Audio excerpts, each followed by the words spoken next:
Hi everybody, so I have another question to answer today. Sorry if the camera's a little bit wobbly. I haven't eaten today, so I'm going to do that after this video. However, I did get a question from Sophie Gerfinkel. She says, can you bathe these dolls? My mom and I got one. Let's just say they didn't do a fantastic job packing her. She is a bit messy. Also, we have a pool and I would love to take her swimming. So I'm going to quick answer this question and I hope you enjoy this video, Sophie. Here is Emma. She is just chilling out in the car seat, but I figured I would show her to answer this video because I am looking like a hot mess today. So let's just jump right into it. To answer this question very bluntly, the answer is no. And I have a few reasonings behind this. The first one being your doll is filled with polyfill and weighting of some sort. So Emma is filled with cluster stuff, which is kind of like a polyfill. You can look it up. It's like a cotton like you would find in your pillow. And she also has some glass beads in her, which are just kind of like sand granules. However, they are glass. So when these fillings get wet, there is no surefire way of drying them completely. I mean, you could dry them off with a towel and blow dry them, but there's no 100% guarantee that everything is absolutely dry and there's no bacteria starting to grow within their bodies. So the bacteria that ends up inside the doll starts creating mold. So as you can see, her body right here, it's like a beige color. Inside of here there'd be like mold growing within her, and that's kind of disgusting. I don't think anyone would want mold growing inside of their doll.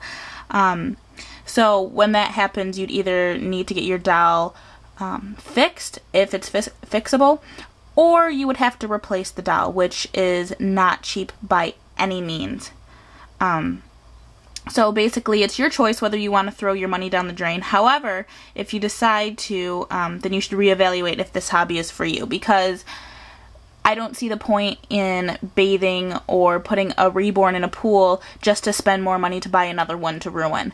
I really want to stress that these dolls are collector's items, and they're very similar to baseball cards or cars.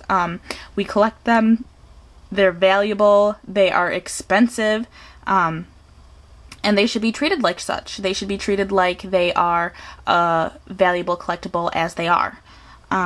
So you wouldn't bathe with your baseball cards and play submarines with your baseball cards, or you wouldn't drive a car into a lake. So why put an expensive doll into water? That's how I think of it, is if I have if I have an old car, like an old Camaro or an old Mustang, I'm not going to take it down to Lake Ontario down the street and drive in and be like, oh, well, I can get a new one. It's just not, that's not logical. So, my one recommendation is silicone dolls. They can be bathed, not regularly, they can be bathed though. And I don't know how they are in pools because I don't know how the chlorine reacts with their silicone or the paint, but they're thousands of dollars, so that's a risk that you'd have to be willing to take.